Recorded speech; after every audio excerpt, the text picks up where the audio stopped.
what Kat says.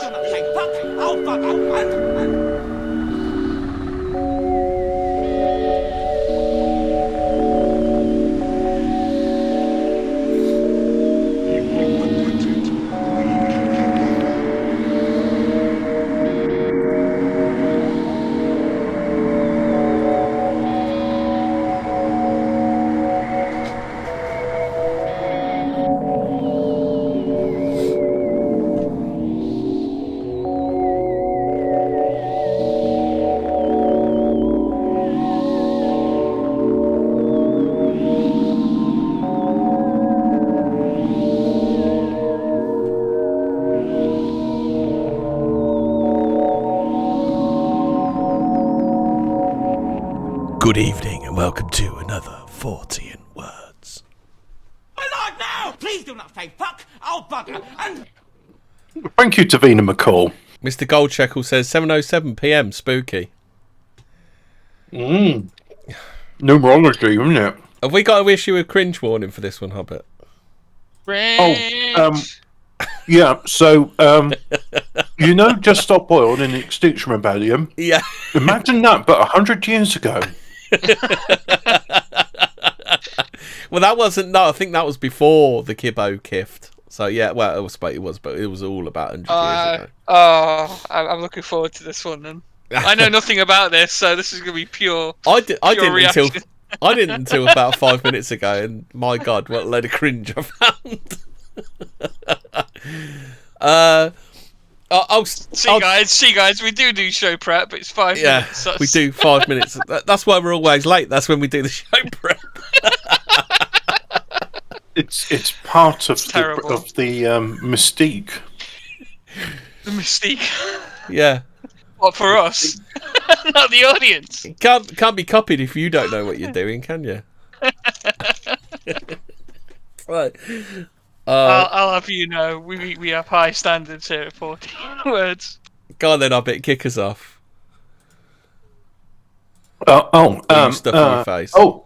I was just getting out the bag of salad. Poppadoms.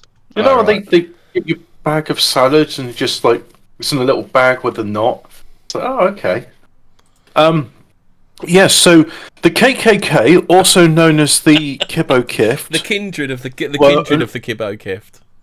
Yes, henceforth known as the KKK, But not that one. was a camp. The KKK, but not that one. Well, much like WWF the wrestlers and WWF the panda botherers, they had to have a Royal Rumble to see who wins, and it turns out bears are stronger than humans, even if they're Hulk Hogan. Who'd win? Ruthless white-robed assassins or a bunch of artists laughing in the woods? Well, it turns out that history has proven that the KKK are the ones with the hoods. And the thing is, they too make their own costumes, don't they? Yeah. So yeah, the Kibbo Kift, it was a camping, hiking and handicraft group with ambitions to bring world peace, which is very similar to the KKK, who was also a camping, hiking, handicraft group with ambitions to bring Well, I say world peace to a certain part of the world. They had slightly different objectives. Well, their objectives were the same. It's just that the aims and the way they were going to achieve it was different. Depravity. It was the first of three movements in England associated with the charismatic artist and writer John Hargrave. The Kindred was founded in 1920. Some members continued to Hargrave's Green Shirt movement for social credit, which not we'll to go be into confused later. with the job centres. Oh God, we got the green shirts now, haven't we? Oh, not to be confused with Green Shield stamps. And also not to be confused with the Department for Work and Pensions Universal Credit. Or people who work at Asda. Yeah. So it was established in 1931, which became in 1935 the Social Credit Party of Great Britain and Northern Ireland. This was wound up in 1951.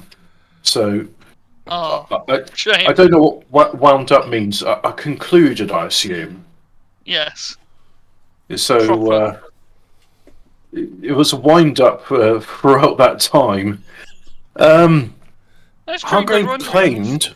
So they went from being all three LARPy Scouts to LARPy Green Shirts. Imagine Scouts, but even more homosexual. With even less fun activities. Like, have you ever seen, I think it was an episode of King of the Hill or something, where Hank wants Bobby to go scouting, and it's like, oh, we don't camp outdoors, we just pretend. Oh shit! Yeah. It's basically that. Can you believe the Kibbo Kift even called each other kinsmen? Yeah, but they had grand wizards and grand dragons. All right, well, tell us more then. Let's get... So they claimed all three organisations to be part of one mission, telling as follows after the last title change: "We are the Green Shirts. Indeed, we are the Kindred, calling ourselves the Social Credit Party of Great Britain officially, but knowing full well who we are. Whelm on me, ye resurrected men. I give you that outcry of the kin in 1927. So, the mission was to believe that Kibbo Kift training would produce a core of healthy and creative individuals through whom the human race would evolve into a society without war, poverty, and wasted lives. Imagine no twerking. Jesus, cringe. And also, no pointing guns at taxi drivers as part of the NigTalk challenge. So, again, it's just a different... they are the KKK, but the lesser-known KKK. Yeah. The Kibbo Kift held that individual character strengthened by mental discipline was the key to the future, not mass movements based on groups defined by class, race, or nation-states.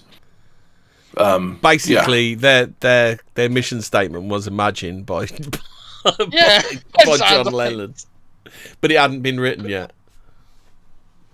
Yeah, do you want to read the origins? Do you want me to do the Runners and Riders? Because I've got that thing, haven't I? So the Runners and Riders of it. Who are they? So you've got Ruth Clark. She was a member of an early woodcraft group, the Campfire Girls, before she met Hargrave. Her woodcraft name was Minobi, which means glad heart. She wrote Campfire Training for Girls, the first book to address the topic of woodcraft for girls. Okay, then. Women, how I to might survive consider in the what I'm woods. about to say a Step bit 1, sacrilegious. find a man. If Love Island's anything to go by, or well, no, it wasn't Love Island, was it? It was what was it? The survival thing. Survivor. Yeah, that's it. Survivor. Yeah. Wonder how that went. So, No. go on then. What might sound a bit sacrilegious coming from me, but around about this time, J.R.R. Tolkien was, I say inventing Elvish. He was discovering it, and he was also coming up with all these made-up terms. But the thing is, names like Sauron and Gladriel, they sound like real names, but this shit is just like, this is bollocks. Right, come on, So, the keep book, going. published in 1919 when she was just 20, bears testament to her already extensive experience as a woodcrafter. The photograph... Oh, I shan't mention that bit. There's a photograph on the left that shows her when she was 13 in a teepee. Outside her teepee, dressed in full Native American ceremonial robes in her garden in Kings Langley, Hertfordshire. Her status in British woodcraft circles made her a significant co-founder of the Kibbo Kift, together with John Hargrave and Cecil Mumford, Lone Wolf. Cecil Mumford. Is he the father of Mumford and Sons? Cecil. And of course, her own followers swelled the ranks of the nascent kindred. She married Hargrave in 1920. Always a woodcrafter at heart, she was one of the kindred who found transition to green shirt a step too far. She and Hargrave parted company in the early 30s. So those marriage vows, rock solid. Yeah. So next, the funny thing is, her claiming to be Native American. I was she didn't claim she was Native American. She just dressed up as a, just like they used to back then. Many years ago now, I was at the not Stonehenge, the Rollright Stones for summer solstice. And I met a chap there who says, I am part Cherokee, and he looked more English than I am. So next we have the daughter of an architect, Vera Chapman, joined the Kibbo Kift while an undergraduate at Oxford in 1920, where she was one of the first women to be granted full membership of the university. How did that work out? She was a dedicated member of the... This was a mistake. She was a dedicated member of the Kibbo Kift throughout the 1920s and early 1930s. Her travels in Africa with her clergyman husband doing nothing to cool her enthusiasm. She was another woodcrafter who drifted out the movement in the 30s when the social credit became the main focus of the movement. Her woodcraft name was Lavengry, Woman of Letters. Yeah, I'm sure. Her woven kings... God. You know what this sounds like? It sounds like she went to the Lamb and Flag with her husband, heard J.R.R. Tolkien and C.S. Lewis and that lot all chatting together, and was like, "Oh, we should come up with our own names, Hobbit. But You change may it slightly." Hold on 1 second. Her woven kinswoman's leather belt and her personal woodcraft logbook are in the Kibbo Kift collection at the Museum of London. In later life, she was a Pendragon of the Order of Bards, Ovates and Druids, and she was the founder of the Tolkien Society and a successful author, her best known work being the Arthurian trilogy, Three Damosels, The Green Knight and King Arthur's Daughter, published in the 1970s. Wow.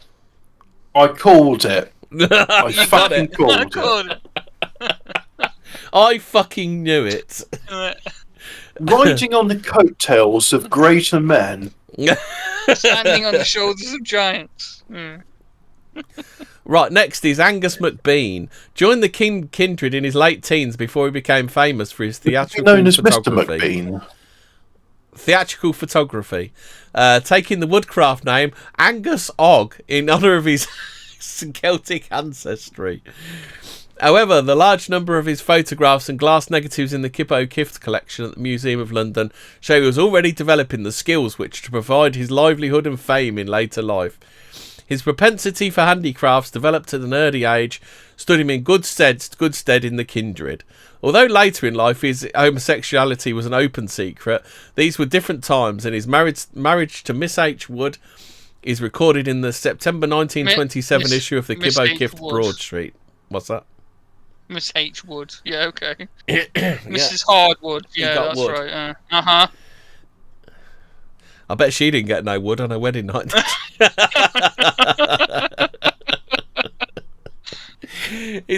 His profession of theatrical photographer brought him his considerable fame, and his photographs of Hollywood stars in surreal, almost Dali-like surroundings became iconic. His first and favourite poet photograph of Vivian Leigh, taken in 1936, was featured on a British postage stamp in 1985.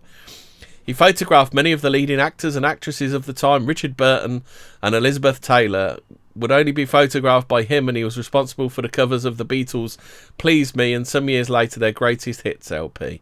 Angus MacBean is the tall man with the receding hairline in the centre of the back row in the group photograph above. Hold on, I'll chuck this up. Hold on.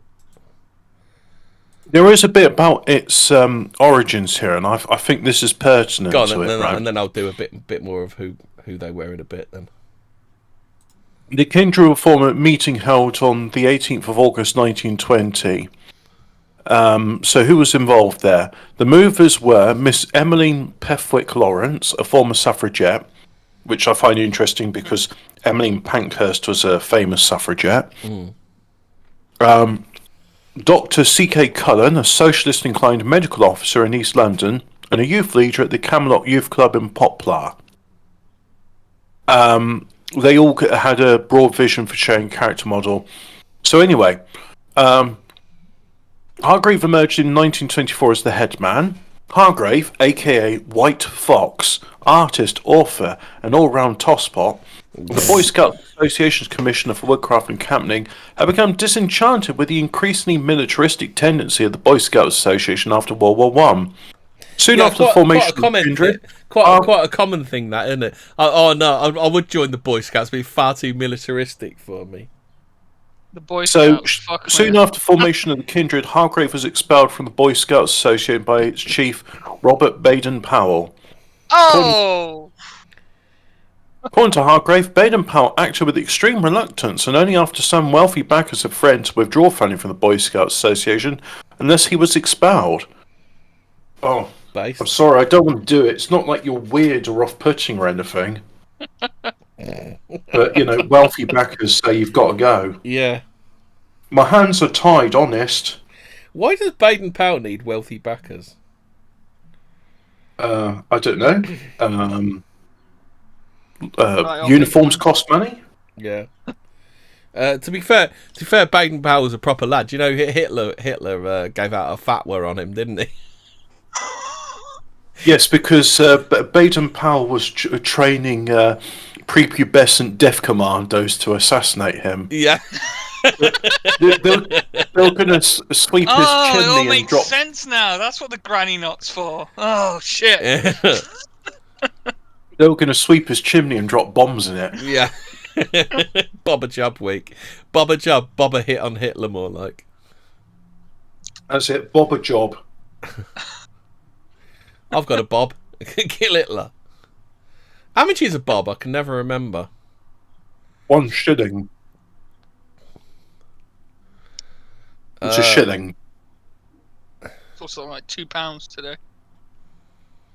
Well, a shilling was supposed to be equivalent to 5 pence, but that's when I think there's like 240 pence per pound, so it was 20 shillings to a pound?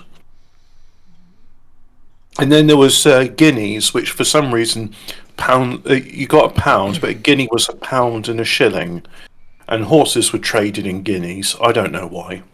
Well, isn't prize money for horse racing? That's guineas, isn't it? 'Cause there's is it the 100 guineas? Is a famous horse? Yeah, race. but just imagine you got hey, well, we've got a pound, but imagine if we had a coin which was worth a pound and a shilling. Oh, that will come in useful. Nice. What should we use it for? Horse trading. Yeah. Yeah, can we get like £1 and 5 pence notes now? Is that a thing? Go. I've got one mission in life.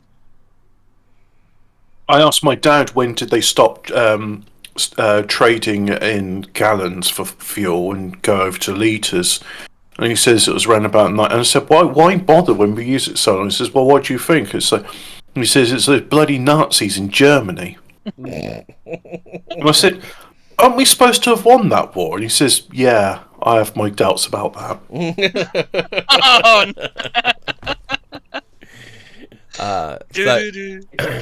The Nazis are Well, you told me years ago about the Lend-Lease program, like how after World War II, Germany was rebuilt with help from America and England, but we still had to pay off, there was 2 loans, one for civilian aid and one for military aid.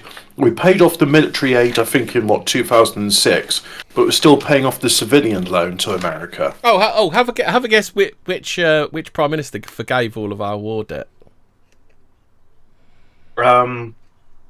Clement Attlee? Theresa May. The Germans still owed us fucking money, and she forgave about quite a few million in war debt. And in exchange, the EU have been really kind to us. And Yeah, it's like, worked out well, gonna didn't it? They gave us a great deal on Brexit. Oh yeah, yeah. We generate so much goodwill with that. Do you know what? I haven't even started on the cringe lords that were members of the Kibbo Kift. They get worse. Right. You got any more to do on your bit, Hobbit? No. Right.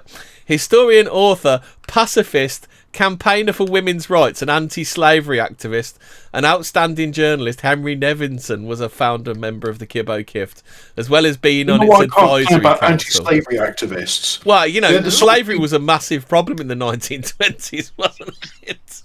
Well, they're the sort of people that go, oh, it's terrible how brutal the French are to the Algerians. It's like, excuse me, you claim you're an anti-slavery activist. Can you tell me what the Barbary States are and what the French government's response to them was? He was a reporter for the Daily Chronicle and the Manchester Guardian. Nevinson travelled as far afield as South Africa, Portuguese Angola and India. Portuguese Angola? Is that just Angola? Yes. I never knew it was Portuguese Angola. His book. Well, no, it was given. Wait, wasn't it given to them after the First World War? I think it was given. It must to have been them. given back at some point. Sometimes they like to rename things for fun, like they renamed Burma to Nya Peking, and British Honduras to Belize. Yeah. His book, A Modern Slavery, published in 1906, was a withering exposure of slavery in southern Africa. He reported on the Boer and the Balkan Wars and from the Western Front and the Dardanelles. He was wounded at Gallipoli and, like Hargrave, witnessed the debacle of the Silver Bay evacuation, which I don't know what that is. So Balkan Wars, nothing. Unfortunate he survived. But it's funny, you read this stuff and you realise there is absolutely nothing new under the sun, like more Balkan Wars. Oh, God. Nevinson and his first wife Margaret were both strong supporters of the women's rights. That's literally how they word it, the women's rights, and were members of the Women's Social and Political Union and later the Women's Freedom League. Nevinson married Evelyn Sharp. Wait, is this a dude? Is this a dude who's part of this?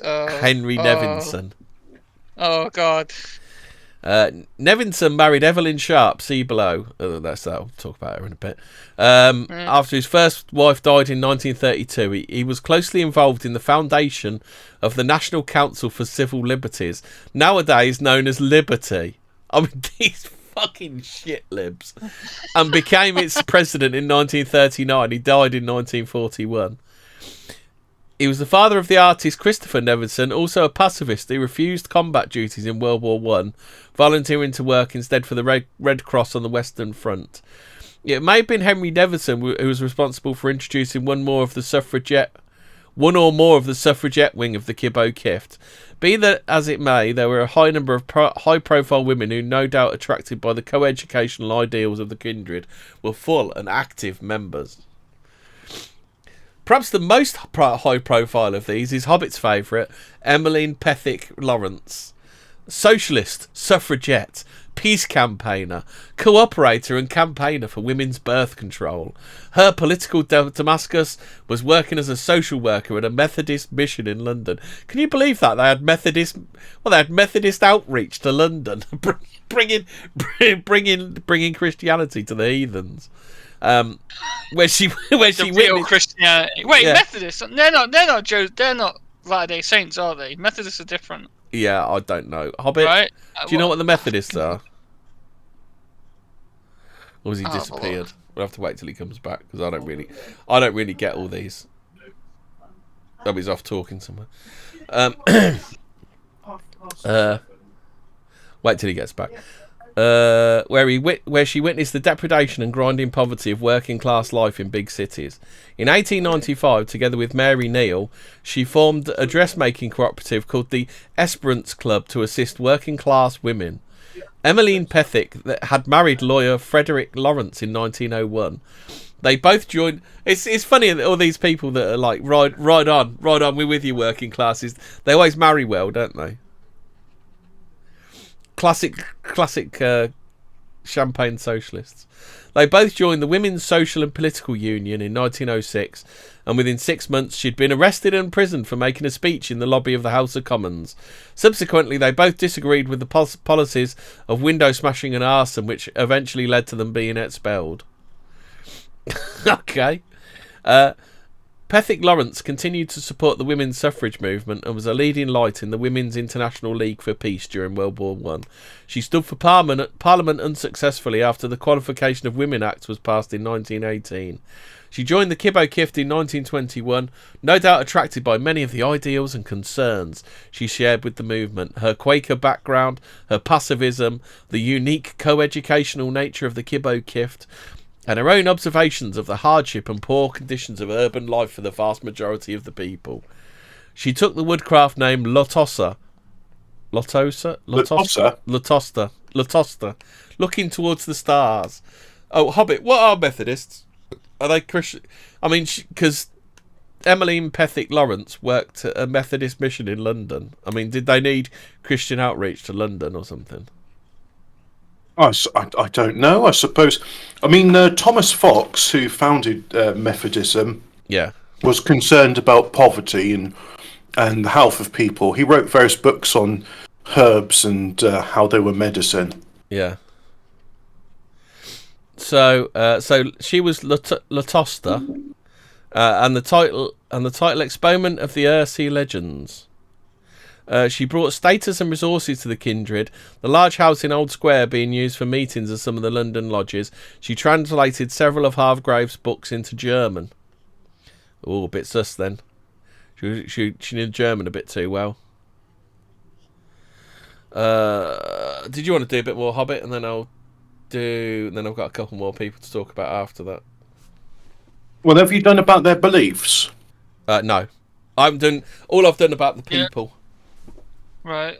The words Kibbo Kift come from the Cheshire dialect term used to indicate proof of great strength. So should we pronounce it Kibbo Kift? It's the Kibbo Kift. Well, I was thinking of calling it the KKK.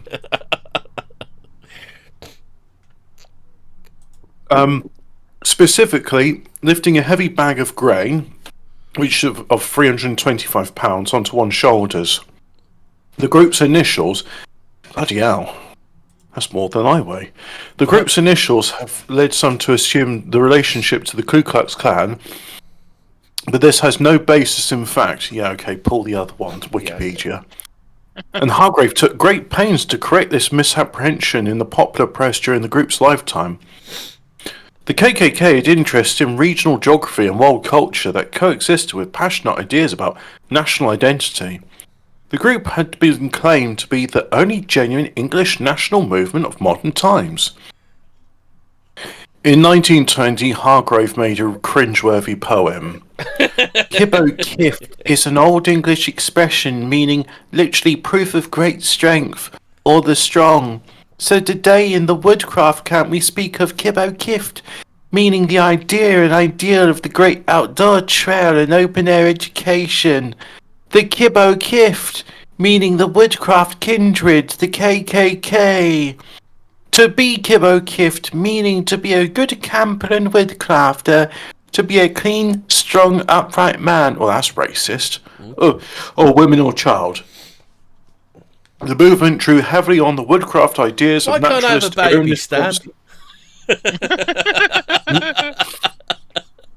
naturalist Ernest Thompson Seton, also a key part of the early Scout movement. Hargrave also imported into the movement his fondness for symbology, art and ritual, drawing the ideas on art from Jane Ellen Harrison, and on education from G. Stanley Hall's then fashionable theory of recapitulation. KKK was also strong. Did you know Harrison is one of the founders of modern studies in ancient Greek religion and mythology? So she's the reason that most Nazis have a Greek statue pictures on their avatars. Oh yeah. Yeah. KKK was also strongly influenced by ideas about myth and religion from James Frazier's popular anthology study, The Golden Bough. In the second half of the 1920s, the kindred's education ideas tended to be swamped by Hargrave's enthusiasm for the economic theory of social credit. But the faith in ritual and ceremony remained strong. According to Hargrave in 1924, the ceremonial system of the KKK, with all of its colour and symbolism, has been, is, and must always remain vital to the expression of our ideals and to our method of propaganda. I've just put a picture of him. He's the one on the left. He looks cringe AF, doesn't he? He looks a bit shifty. Other movements can go on with it. Go with their everlasting, excessively dull and too often fruitless meetings, manifestos, reports and resolutions. They are not for us. Inspiration for the more concealed of KKK rituals came from a range of hermetic sources, including the writings of Aleister Crowley.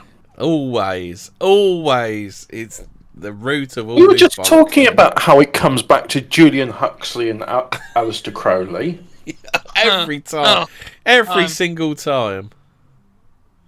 I had a feeling this was getting a bit. But this movement of making things better in the world and equality and all that stuff. Ticker along. In other words, it's do what thou wilt shall be the entirety of the law. Yeah.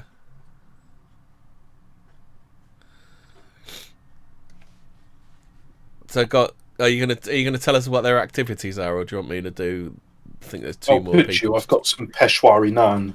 All right, I'll just talk about the last two people. So, May Billinghurst was an active member of the suffrage movement and the Kibbo Kift, despite the fact she had been paralysed and confined to a wheelchair since childhood.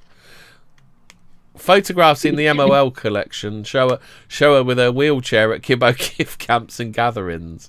Her forced feeding in Holloway prison evoked widespread public revulsion, but it should be noted that despite her frail condition and disability, it took 3 doctors and 5 wardesses to hold her down and force her submission.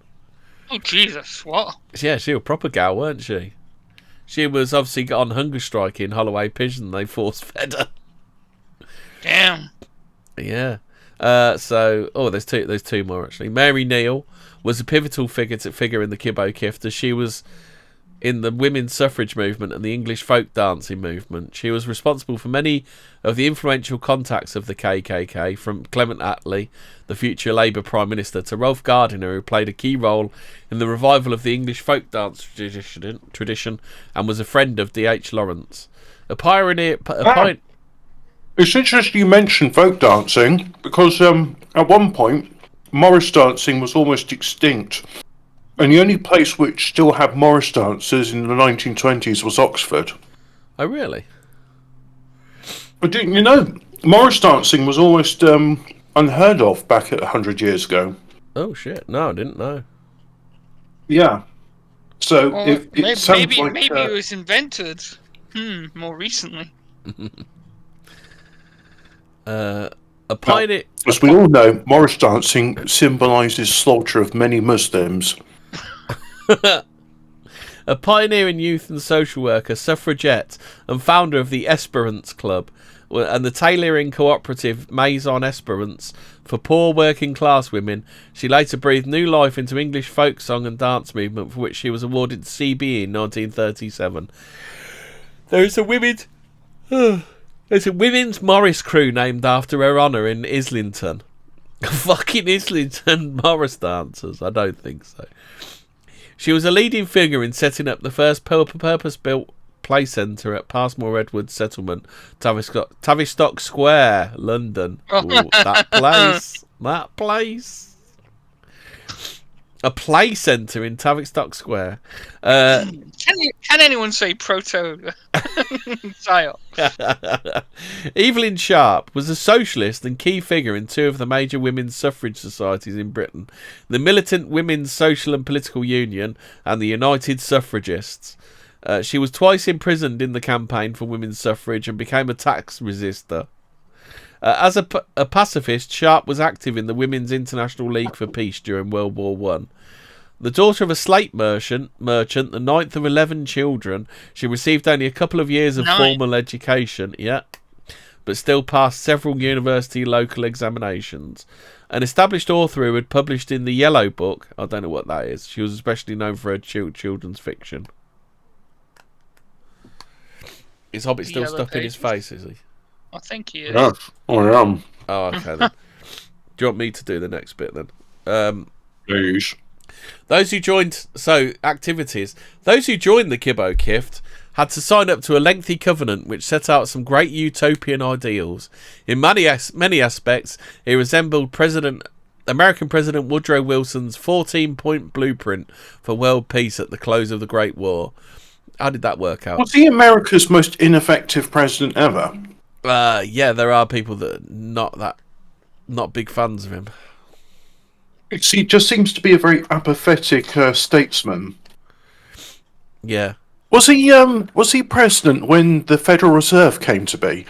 Probably. I don't know. Let me find out. The establishment of a League of Nations Union, as well as H.G. Wells' more far-reaching call for a world state, were key touchstones for Kibbo Kift policies. Did you know H.G. Wells was a globalist, Hobbit? No, get out of town. You're telling me a man who was a co-founder of the Eugenics Society was into globalism? Oh, okay then. I didn't know H.G. Wells was into naughty stuff like that. Yeah, he's part of the Huxley and Galton families. Ah, right, okay then.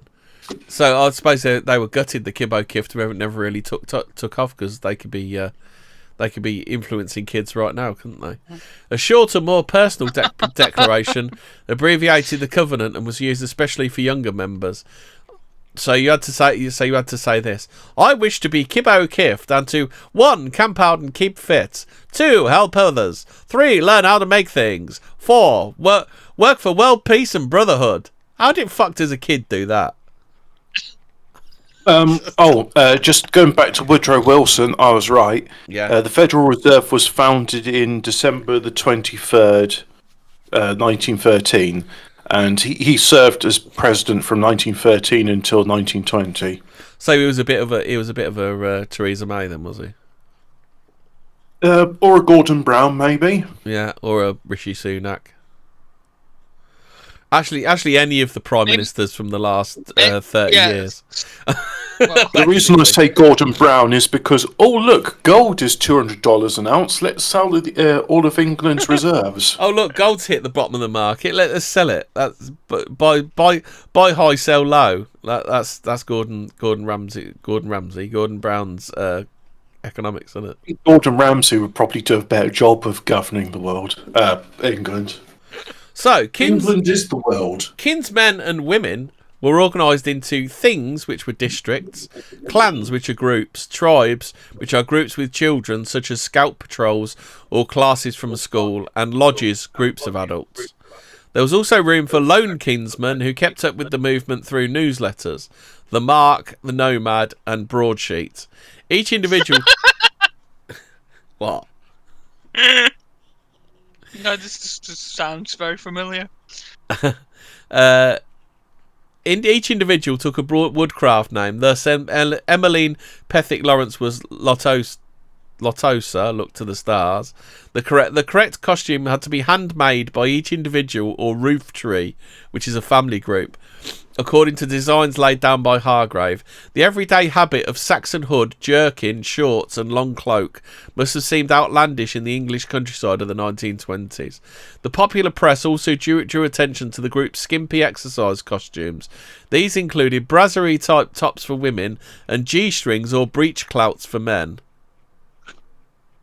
I do hope I do hope that's some oldie worldy usage of G-string. No, it probably isn't.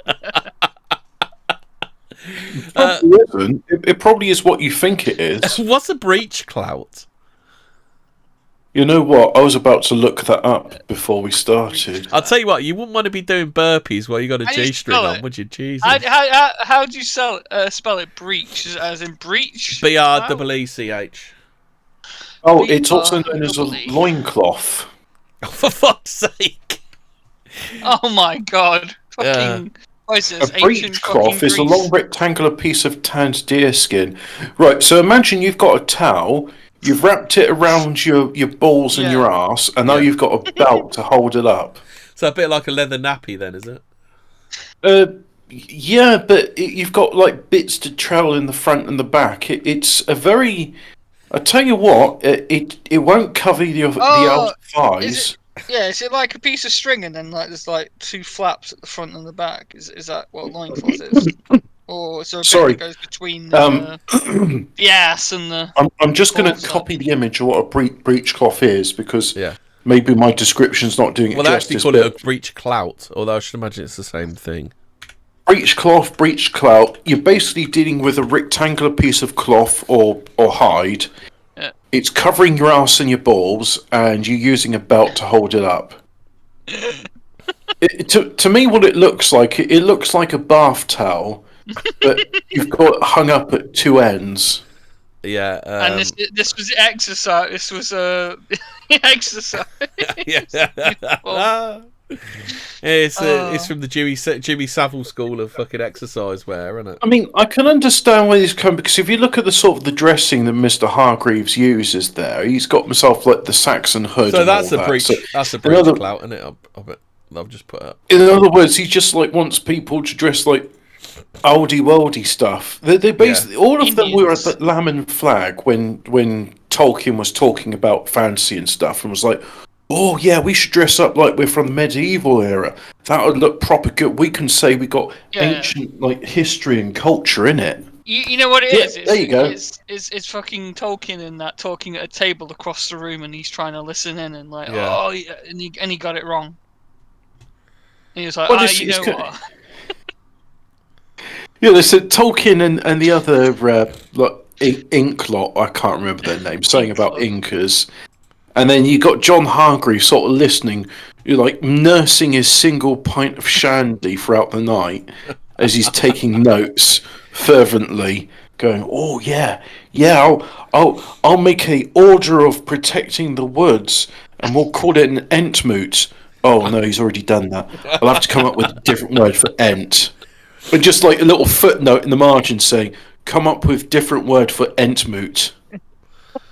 By the late 1920s, the movement's ceremonial occasions required brilliantly coloured surcoats or silk-embroidered robes worn by the various office holders, such as the tally keeper, the camp's warden, the rights master, and the gleeman. Hargrave himself was headman. Tallywhacker. No, yeah, I thought tallywhacker was the first word that came to mind when I thought of that. Popping out the bottom of your breech give cloth. a dog a bone. Is that where it comes Yeah. from? Knick-knack, tallywhacker, give a dog a bone. Can I just say, even though it's a shame Baby Sham's no longer available because the government decided to ban booze for babies, you can get Copperberg Perry, which they call pear cider for some reason. It's not cider, it's pear. I mean, it's like me saying that, oh, that wine is a grape cider. Right, so here's one of them in full dress, but they're not wearing the old tallywhacker costume. I think that was just for exercise. The Order of Tallywhackers. The Order of Tallywhackers. Groups devised their own local activities such as mumming plays, weekend camps, What is weekly a mumming meetings. play? Oh God, this is just. Oh, have you not heard about mummers? No. Is it? I'm sure mummers is something to do with jesters or something. Let me have a look what a mumming play is. Search. Would it be silent? Is that where mime comes from? Mummers' plays are folk plays performed by troupes of amateur actors, traditionally all male, known as mummers or geysers. Historically, mummer plays consisted of informal groups of costumed community members that visited from house to house on various holidays. Today, the term refers especially to a play in which a number of characters are called on stage, two of them engaged in a combat, and the loser being revived by a doctor character. Oh, so here we go. Punch and Judy. Yeah. Well, I mean, one example they got of a Radicals. mummers play is St. George slaying the dragon. So there's a bloke dressed up as a dragon, he's got his arms in the air, and St. George is striking him on the back with his sword. Have you seen known as mummers or geysers, also known by local names such as rhymers, peaceggers, soulers, tip-tearers, wren boys, and galoshians? Rent boys. Rent boys? Yeah, Hang on. Hugh Edwards ate my hamster after renting a boy. Not red boys. We're not talking about BBC presenters No. that we won't name. Oh, is it allegedly still? Yeah, it's allegedly. Oh, okay. Allegedly, Hugh Edwards sneers at people when he's presenting the news. Allegedly. Yeah, allegedly. Allegedly, he's a BBC news presenter. Allegedly. Yeah. Groups. So, do you want to carry on, Hubbard? You were talking about the mummers. Oh yeah, The mummers. and the That's pappers. it. Yeah. And they also do excursions to museums. All groups came together for the annual All Things, which are assemblies. Just Mark Collett would have just LARP, doesn't it? Mark Collett would have just slotted straight in there, wouldn't he? He'd have fucking loved it. Gosh, I mean, he goes on hiking trips, doesn't he? And he plays Mario Kart. Plays around in the woods hangs around in the woods with young lads in. I mean, like, annual All Things sounds like a phrase Alfred Albion would have come up with. Spring hikes and autumn glee motes, festivals. Oh, a glee mote. Yeah, this is just this copy Tolkien a bit, but don't make it obvious. The KKK central activities, hiking and camping, were elevated to the level of a spiritual exercise, all marked by colourful and impressive ritual, couched in language reminiscent of Norse sagas, and rich in Saxon archaisms. Pagan. Oh God, is it? Hikes could be turned into pilgrimages, as for example in 1924 when the KKK made a pilgrimage to Piltdown in Sussex. Is that Piltdown or Piltdown? Piltdown. Do you not remember they found that thing, Piltdown Man? Piltdown Man. Yeah. Well, they say it's in homage to the Dawn Man. There's the logo. There's the logo, which was later robbed by Pepsi.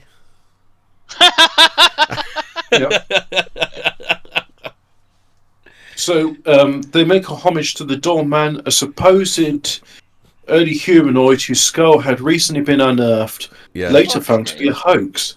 At the site, the kindred performed a ceremony, complete with fire rituals, psalm singing, ritual chanting, and sacrificing goats to the devil whilst consuming psilocybin. Oh, hang on. I don't think they did that. Oh, hang on. No. Was there any owls involved? Did you mean to read a plastercast replica of the skull? Yes, that's right. Yeah, the cremation care ceremony sacrificed into Moloch. Yeah. Kinsmen were not only required to make their own lightweight one-man hiking tents, which were the first seen in England, but to decorate. Really? Wait, so they invented the sleeping bag? Is that what they're saying? No citation is given here. He invented the one-man hiking tent. Not only is no citation given, but there's no citation needed in brackets.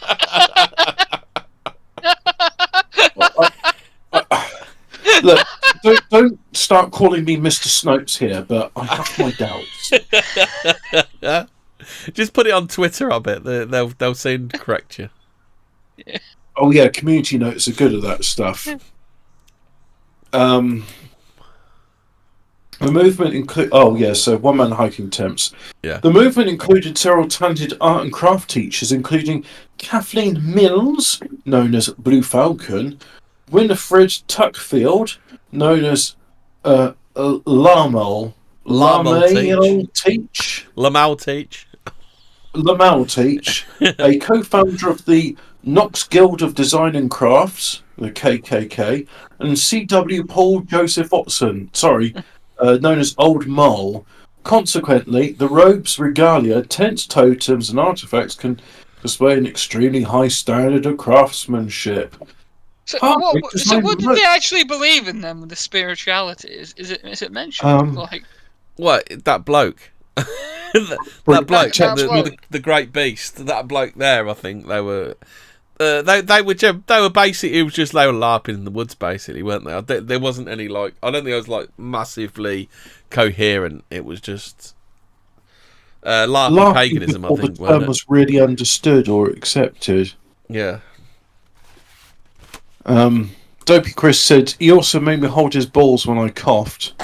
You must be very old if Hargreaves held your balls.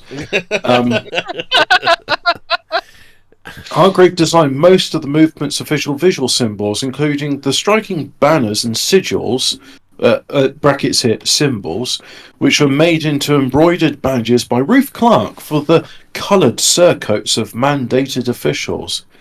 His designs for the KKK banners from the late 1920s are stronger and more graphic, probably a consequence of his work as a freelance advertising artist and copywriter, principally for Lever Brothers and Carlton Studios. Oh, they've been around for a while then. Yeah. I always thought Carlton Studios was something that existed from the 1990s. The direct influence of commercial design such as Edward McKnight Calfer and Ashley Havenden is evident in Hargreaves' style. You've done members, haven't you? I think we've done. I think they were the top members that I've been through anyway. Yeah. Did you know that the growth of Kibbo Kift had setbacks? Oh no, you don't say. It's a bit tricky. It turns out it's a bit tricky. They're going to be able to carry on. We'll do it like a TV reality show. The Kibbo Kift. It got a bit tricky for them. Yeah. Oh well, we're going to have to do a 10-minute aside to talk about someone's personal life and how, oh, you see, I had a hard life at home and that's why I decided to work in the sewers. I mean, for the KKK. I just want to make a better world, you see, cleaning up one sewer at a time. Yeah. I mean, Forest. By the way, I wish I'd shown you Drain Addicts instead of Post 10. You'd have probably found that annoying. He's an Australian bloke, and he's actually, like, as opposed to doing it for a hobby, he's a professional, like, drain cleaner. And he all starts off his videos with, like, some kookaburra noises, and then looks at the drain and goes, "Block drain." And then he just proceeds, like, for the next half hour or so, not saying much, and just works, and it's like, oh yeah, the drain's cleared now. And then he does a toilet paper flush test, and at the end of it, he's got his sign saying, "No Jesus, no peace." So anyway, Fraser, did you think the previous lot about this was cringe? What, yeah. you haven't even... It's getting cringe. Yeah, it's not even peak cringe yet. In 1924, the South London cooperative lodges seceded from the movement. This was the culmination of a growing dissatisfaction with Hargrave's top-down decision-making structure.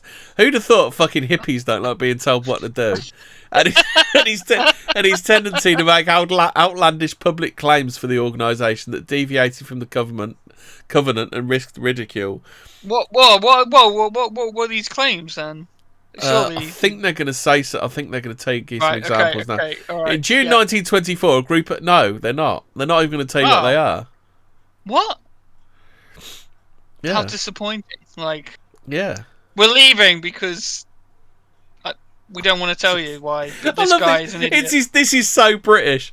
In June 1924, a group of 32 signatories produced a circular leaflet stating that the administration of the Kibbo Kift during recent months has been profoundly unsatisfactory.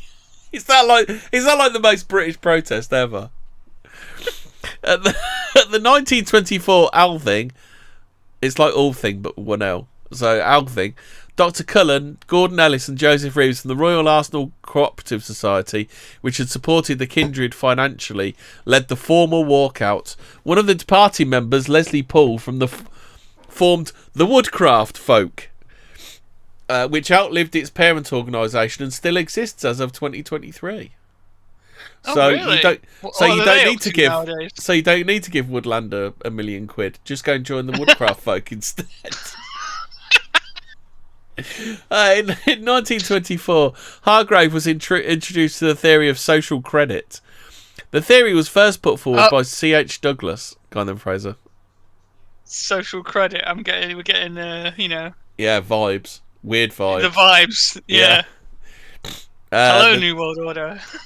Is that you? I mean, who'd have thought a left-wing artist would come up with a theory of social credit? Was there all along? Yeah. The theory was first put forward by C.H. Douglas as early as the First World War. It was taken up by the New Age magazine, which under the radical leadership of A.R. Orage... How do you pronounce that, Albert? Should I be pronouncing that in a French Orange. way? It's like orange without an N. Orange. Orage. A.R. Orage. Orage. Enjoyed an influence out of proportion to its circulation. In the second half of the 1920s, Hargrave became progressively more preoccupied with social credit, seeing the Kindred as a megaphone through which these esoteric ideas could reach the general public. Who'd have thought the left would want to brainwash kids? Who would have thought that? It's just unheard of. By 1931, the Kibbo Kift was well on the way towards becoming a political movement with a single-minded mission, focusing on the state of the British nation and spreading the social credit gospel to the unemployed. Surplus labour in Hargrave's terms. In Britain's industrial cities. Again, the movement was split from top to bottom, but by 1932 the transformation was complete and the Kibbo Kift was no more. Oh no. The Anglo-Saxon costume, camping, hiking and woodcraft were replaced by military uniform, marching and propagandising. The name was changed to the Green Shirt Movement for Social Credit. Oh, fucking hell, green shirts. I wonder where they were. Yeah. You know what? I could just imagine the 1930s literally was just different coloured shirts walking around. Well, it was, because, Which you know, shirt do you belong to? Oh, I'm a brown shirt. I'm a black shirt. I'm a fucking green shirt. well, they used to fight the black shirts. Is this the battle of fucking, what is it, Mosley's Cable fucking... Street. Yeah, that's it. Were these the guys up there? Well, this is where they become like Just Up Oil, the original Just Up Oil. Yeah. So what's this? So at this point, C.H. Douglas, the originator of social credit and the ideological leader of the group, disavowed the green shirts, and he did not support the establishment of a political party based on his ideas. The party published the newspaper Attack. Hold on a sec, I'll just put the link in here. Oh, it's muted. Oh, he needs to... Hobbit stoking the fire. What is it? So, the party published the newspaper Attack and was linked to a small number of incidents in which green-painted bricks were thrown through windows, including 11 Downing Street, the official residence of the Chancellor of the Exchequer. Like, you know, what's green? Bricks. What's green? Now orange. It's just the same old shit, and it over and over. Yeah. The leadership stated they had formed the party after a series of independent candidates espousing various forms of social credit had sought election, and they feared that this proliferation of interpretations could lead to the ideological message being confused and weakened. Yep. So what were they wanting then? What were their stated aims? What is this social credit? Is it the same thing as today, or what is it? They just wanted a job or something, like... So rather than getting a job, they just protested. I can't honestly say, because I don't think there's really... We want social credit. Okay. Well, it doesn't tell you here. So he wanted... I suppose let's have a look at C.H. Douglas's social credits. Okay, so... Douglas noticed the weekly total costs of goods produced was greater than the sums paid to workers for wages, salaries, and dividends. No. Hello, Karl Marx. Is that you? Yeah. Okay. This seems to contradict the theory of classic Ricardian economics, saying all costs are distributed simultaneously as purchasing power. Troubled by the seeming difference between the way money flowed and the objectives of industry, delivery of goods and services, in his view, Douglas set out to apply engineering methods to the economic system. That sounds like it's going to work.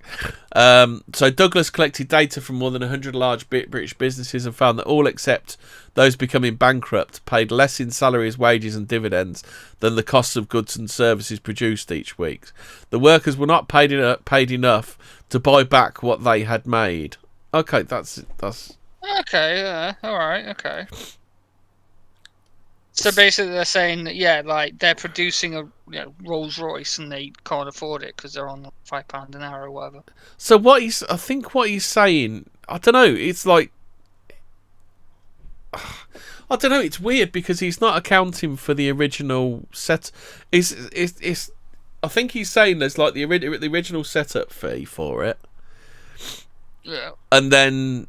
But then then the weekly turnover should be paid out in salaries. Yeah, so it's saying if you sell that Rolls Royce for 20,000, like that should go back into the workers, right? So basically, So if you sell five, right? No, I think what you're saying is if you sell 5 Rolls Royces for 100 grand, then the total wages of everybody in the thing should be 100 grand. I think is what he's saying. But what about the costs to produce? Raw materials, obviously. Exactly. I mean, surely those should be. Yeah. It's the labour theory of value, right? This is it. He's just adapted that for. So, what is the social credit? Is that what he wants? Like, he just wants people to. The labour theory of value just wasn't quite autistic enough for him. Yeah, obviously. He published his observations and conclusions in an article in the magazine English Review, where he suggested we live under a system of accountancy which renders the delivery of the nation's goods and services to itself a technical impossibility. The reason Douglas concluded was that the economic system was organised to maximise profits for those with economic power by creating unnecessary scarcity. Between 1916 and 1920, he developed his economic ideas, publishing 2 books in 1920, Economic Democracy and Credit, Power and Democracy. The basis of Douglas's reform ideas was to free workers from this system by bringing purchasing power in line with production, which he became known as social credit. His proposal had 2 main elements.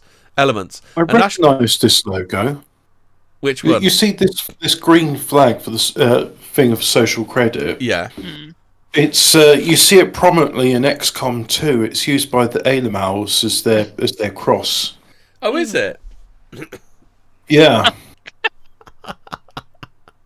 I was just like, oh, okay, so they've been playing XCOM 2 before it was released. Do you understand this theory of social credit a bit? It's not social credit as in like the Chinese version of it. It sounds like Labour of Theory about. I'll put it in there, Fraser, if you want to read it. If it makes any more sense to you if you read it. Chat, what do you think of this? Because Alphabet Cat says, is it a credit score? No, it's not. This is different. This isn't social credit. This isn't social credit scores. This is some kind of like... It's communism, but more autistic. Okay, so C.H. Douglas developed social credit. Yeah. And what he did, Douglas attributed economic downturns to discrepancies between the cost of goods and the compensation of the workers who made them. Yeah. To combat what he saw as a chronic deficiency of purchasing power in the economy, Douglas prescribed government intervention in the form of issuance of debt-free money directly to consumers or producers. Oh, can't do that, mate. John F. Kennedy tried to issue debt-free currency. Look what he ended up. He ended up getting ventilated. They did emergency trepanation on his skull. And they lost his brain. Yeah. In defence of his ideas, well, that's the thing with trepanation, is results may vary. In defence of his ideas, Douglas wrote, I'll tell you what, though, the procedure was a success. John F. Kennedy never suffered a headache after that emergency trepanation. Go on then, Hobbit. Okay. Notable supporters of the social credit or monetary reform in Britain in the 1920s. Guess who was a fan? Julian Huxley. No. Oswald Mosley. Oh, okay.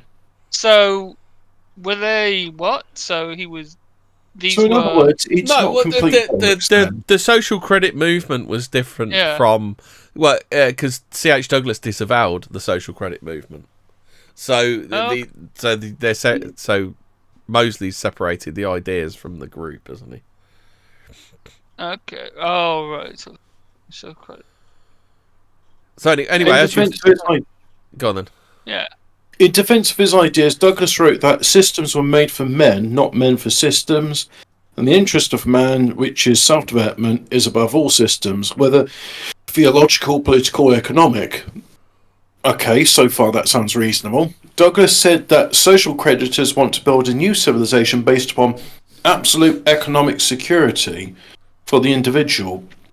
I'm not sure how that's possible to achieve in I've just got something quick to add. In his 1933 edition of Social Credit made a reference to the Protocols of the Elders of Zion, which, while noting its dubious authenticity, wrote that what is interesting about it is the fidelity with which the methods by which such enslavement might be brought about can be seen reflected in the facts of everyday experience. Oof. The only thing conspiracy theorist there. Yeah, conspiracy the only thing with the protocols is I asked ChatGPT to say like the protocol because somebody else was asking, so I thought I'd ask it some questions. And I said, "What are the protocols?" And he says, "Oh, they're a forgery." And I was like, "Okay, can you tell me what a forgery is?" Yeah, it's a counterfeit, non-authorized publication of an original work. So if the protocols are a forgery, does that imply there's an original work of the protocol somewhere? And then ChatGPT refused to respond. I broke it. Have you read much Robert Heinlein, Hobbit? You know, the Don't know the Starship name. Troopers guy. He wrote Starship Troopers. Oh, Robert Heinlein. Oh. Yeah, no, I've been playing Starship Troopers, so I should know a bit about him. Yeah, because his first novel, For Us, The Living, a comedy of customs, describes a near future United States operating according to the principles of social credit. Oh, okay. That Yeah, might be because quite the very interesting, actually. one of the things in Starship Troopers was about like you don't get to automatically vote. Only citizens get to vote. And there's various ways to citizenship, but one way that guarantees it is to serve in the mobile infantry. Yeah. So service guarantees citizenship. So anyway, the absolute economic security for the individual, where they shall sit every man under his vine and under his fig tree, and none shall make them afraid. In his words, what we really demand of existence is not that we shall be put into somebody else's utopia, but we shall be put into position to construct a utopia of our own. The funny thing, I don't know why this comes to mind, right? But the idea of every man's got a vine and his fig tree. So in other words, you've got the means to be self-sufficient. You've got the land to grow your own crops. There's I'm not sure if I should mention the region, but it's one of those places where you can grow olive trees. And there's been families there that have been growing olive trees for centuries. And then another group of people who are not related to this group of people move into the area. And then because they want that land, they bulldoze the olive trees. And when those people replant the seedlings, they burn them down. And it's like, if you just leave people to their own devices, they are self-sufficient. You have to interfere and fuck things up in order to make people dependent. So I don't think governments want people to be independent, because if they are, what legitimacy does the government have? I mean, exactly. You could argue, the government exists there to protect one's borders. Well, they're no longer public servants, then, are they? If people don't need to listen to them. Well, the thing is, it's just increasingly the governments are legitimate, but it's just because they have such an absolute monopoly on violence. Well, it kind of reminds me of that gun debate joke. The one. What kind? You got to be a pretty shitty hunter if you need an automatic rifle. Well, you've got to be a pretty shitty politician if you need to take the guns off of people. Mm-hmm. Yeah. The other thing is, the Second Amendment's not about deer hunting; it's about killing politicians. Yeah. So, literally, Thomas Jefferson was fed posting in the Second Amendment because he's saying, "Look, occasionally you've got to execute people. Occasionally, governments get out of hand. Occasionally, governments get out of hand, and you've got to do a redacted in Minecraft to them, the Tree of Liberty." He is a very interesting Welshman, was Mr. Jefferson. Here's something. I just imagine now that the 1920s was like Batman with all these people in these different uniforms fighting each other, because the party that's where Batman arose from, didn't it? The party began to decline when political uniforms were banned by the Public Order Act 1936. So you got all these. You got Green Gang versus Black Gang, haven't you? And well, you got the green hooded Klansmen and women and children off the KKK shooting people with bows in Cable Street. That's it. Yeah, and just retreating back to the tiki woods. Masks and fucking wolf's head gear. Yeah. Were they burning Antifa in Wicker Men in the woods? Yeah. Inviting them to, I can't believe it's not an Entmoot. Where the Grand Dragon shall decide your fate. So there we go. So that's Hargrave and the KKK and what happened to the British KKK. Yes. Which is not to be confused with the American KKK, which borrowed its uniforms from a sect of Spanish Catholics. To be fair, that C.H. Douglas seems like quite an interesting guy, doesn't he? I'm surprised Phil hasn't spurred out about this social credit system. Yeah, shall we? Shall I at Phil? Phil. Yeah, go on. See if we can get him. Come on, our Phil.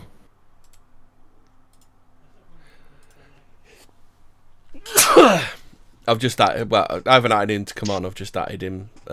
C.H. Douglas. Oh yeah. But please don't, because the disclaimer of Davina McCall. That disclaimer, please. Let's say, Please do not say fuck. I'll bugger. And I don't think Phil can accept those terms. yeah. Yeah. Well, I'm glad we got that all covered. Is there anything else we want to say about the KKK? No, I think we're done with the KKK. It wasn't really as larpy as I thought it was going to be. To be honest, I was expecting wild shit like, orgies in the woods with, I don't know, deer antlers. I didn't say larpy.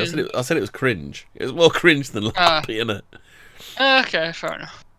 I don't think they mention about the orgies they had with the was that that was only after the membership.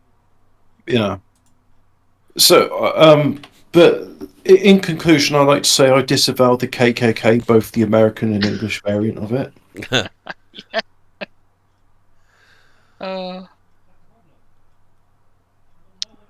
Well, if we have time, and I know Unexplained Histories Actually, what's the episode called? Oh, Toads in the Hole. Yeah. Oh, yeah, that's right. Yeah. That might take up the rest of it, though. I'll take it. Well, okay. Just in brief, there's two things I want to cover. One, have you noticed the weather recently? Actually, do you do your bit? We can do Toads in the Hole next week. So we can talk about some other weird stuff, can't we? Oh, fair enough. We'll find some more weird stuff to put in with it. We'll have to put Toad in the Hole on the back burner for the moment. Because I think your what was it? The Knights of Lazarus, was it? Yeah, that's it. But before we go on to the Knights of Lazarus, I just want to say about the weather. And Stephen J. James doesn't watch this stuff, does he? No. Probably thinks we talk about alcohol and sex and other things Mormons are prohibited from listening about. So, yeah. Yeah, because I found that I chucked an article in, didn't I? Is that why he's gone on a massive fucking autistic fucking weather report thing? Is that real? Our resident weatherman, who hasn't got big tits, therefore I'm not interested in what he has to say, has been doing weather reports for England. And that's missing from his report, which I find quite telling, is climate remediation. Well, Fraser, also known as Fraser, you know chemtrails are a conspiracy theory. Yeah, cloud seeding isn't. Yeah, how drought busting pilots are creating rainfall as El Nino closes in. It sounds like science fiction, but cloud seeding is already used to divert monsoons, tackle water shortages, and clear pollution. But you know what's funny about that, Hemi? Like, do you remember a few months ago when we were talking about the Spanish drought? The big ships. We were talking about the big ships in the sea, weren't we? Yeah. Well, it turns out in Spain they've been suffering a drought for a number of years now. Okay. And recently, the Spanish Meteorological Service admitted to the farmers that, look, you can't expect the rains to come anytime soon. We use climate remediation so that it's sunny, and this attracts tourists because they know we have a consistent good climate. So you'll just have to get your water from other places. And it's like, and then they got into a bit of trouble. I thought the rain in Spain fell mainly on the plain. Well, it mainly falls in the Atlantic Ocean now because they make sure to seed the clouds before they get ashore. And it turns out they weren't actually supposed to divulge that information to the public. So we're just so they're intentionally causing a drought? No, tell me more. Yeah, so it turns out in Spain, because second only to France, Spain is the most popular tourist destination for many in the world. And one of the things which they do to maximise their tourist profits is they prioritise water going to it looks like Malaysia's doing it as well, because this one's about Malaysia, this one is. Yeah, well, they prioritise giving water to tourists and not farmers. And also, they're preventing rainfall from happening because, tourists would think twice about coming to holiday if it started raining during the summer. So that's why they use fleets of aircraft on ships as well. Sure, you can do that, but they use the fleets of aircraft to direct clouds other way. And it's not just aircraft. There's other ways you can do it too. But whereas in our country they use fleets of aircraft and ships to spray the skies, and this will cause clouds to be seeded, and that's why even though we're in the middle of summer, it barely feels like spring because just a constant cloud cover. So yeah, that's all I had to say. Just a reminder for people that climate engineering. It's all made up. It's trying a to conspiracy theory. It never happened. And I disavow. Yeah. So they are trying to make it cooler. Well, some places they tried to make it cooler, places they tried to make it sunny. Do you want to know how they do it, Hobbit? Experts use either a silver iodide-based solution. This encourages ice crystals to form, which grow and eventually fall as raindrops. Or more commonly in Malaysia, sodium chloride. This effectively replicates the role of sea salt by absorbing and catching the moisture. The mixture stimulates water droplets to grow in size and ultimately burst. And the thing is, this isn't a new technology. I mean, there were experiments in the late 19th century sending rockets up with silver iodide to cause it. But in my book, The Ladybird Book of the Paranormal, there's some guy that created weather, but it went crazy when he did it. Whatever he did too much of it. Well, in the Vietnam War, there was Operation Popeye, where the United States military used aircraft to seed clouds and make the monsoon far more violent than what it would have been, with the idea that they'd flood out Viet Cong positions. Is that why you had all the different types of rain that Forrest Gump told us about? Did he? Big old fat rain. Do you not remember that bit? No, I haven't watched Forrest Gump in all I remember 20 from that film is like life is like a box of chocolates, and then I thought, yeah, but they all come with inserts these days, so you know what you're going to get. Oh, here you go. This is from my Ladybird Book of the Paranormal. I'll call it that, but it's just a kid's book about paranormal. Could Charles Hatfield make rain? He certainly appeared to be able to do so. Sometimes in his rain-making attempts proved too successful. In 1916, San Diego Council in USA hired him to fill a new reservoir. Hatfield went out to Morena Reservoir in the Laguna Mountains, 60 miles east of San Diego, set up his equipment. After 3 days, it began to rain. There were a few more showers during the following weeks and some really heavy downpours in early January. Hatfield promised even more rain, and when it arrived with a vengeance, causing widespread damage and flooding. When Hatfield went to San Diego to collect his fee, the council refused to pay him unless he agreed to pay a bill of $3.5 million for damage. That's in 1916. In 1922, Hatfield was invited to make rain in Sand Canyon in the California desert. The rain fell so heavily the canyon was completely destroyed, and a 30-mile length of railway line was washed away. After this episode and over 500 successful rain-making attempts, Charles Hatfield decided to retire. Hatfield was offered large amounts of money to sell the secret of the chemicals he used to create rain, but he always refused, said it was too devastating a force to unleash to any one individual or to a group of bureaucrats who might misuse it. He decided that his secret formula should die with him, and to this day, no one knows how Hatfield managed to make rain. Well, obviously not, because... Yeah. Nah, that's just bullshit. Nah, they do. They know how to use that. I mean... Anyway, this is a conspiracy theory, and I'm sure Snopes has said it's mixed. Mostly true. Yeah, chemtrails are.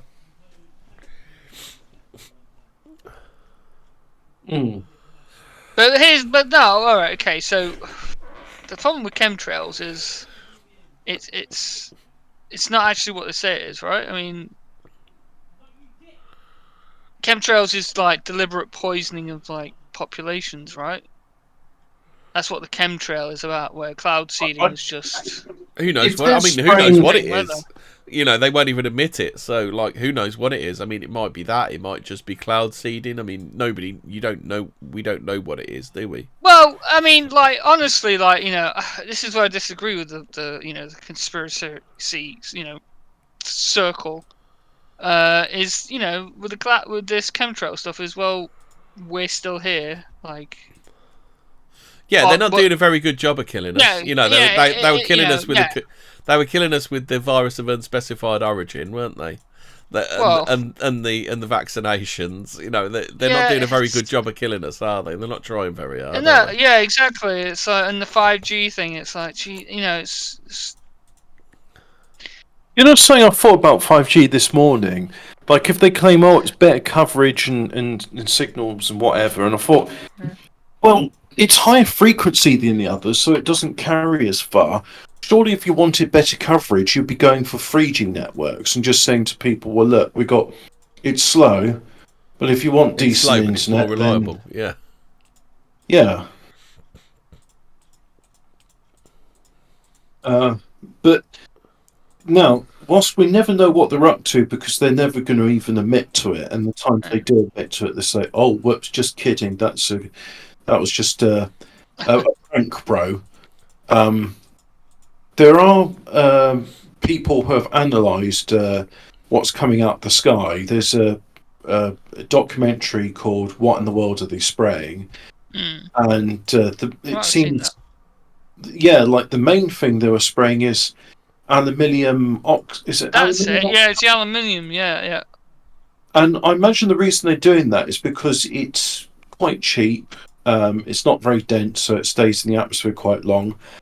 And aluminium, even the oxides of which are quite reflective, so that would be a good thing to use to reflect the heat. Sunlight back into space, so it doesn't. So they are deliberately trying to make it cooler, but why? Oh, why do they need to make it cooler? Because they hate God and sunshine. Simple as. I mean, this to me then begs the question. Like, you know, we talked about the guy who did the Alaska stuff and was, you know, he was finding all those palm trees in Alaska, right? You know that in the 1900s there was talk of palm trees in, you know, tropical environments, right? I've heard about this. I know you're not okay. The Archivist on YouTube, I think is YouTube what he does is he just goes through old newspapers. He just reads old newspapers, and that's where he gets his stuff from.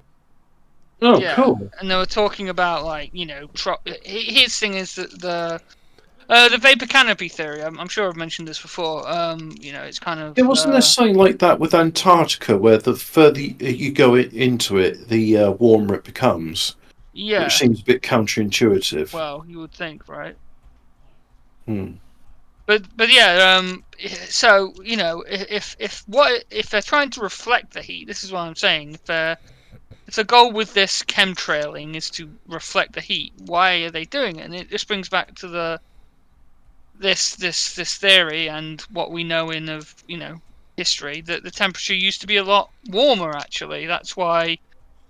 Again, you don't see many of these old buildings with heating systems, right? Well, maybe they didn't need it, right? And if it's a lot warmer, people aren't going to need to, you know, heat their homes, right? They're not going to, you know, is it a control thing, or is it, you know, for some reason they need it cooler because, I don't know, some demonic entity doesn't actually like it fucking warm? I don't know. Maybe it's to but that's the other thing that's always struck me. Yeah. More, why are they cooling it rather than, you know?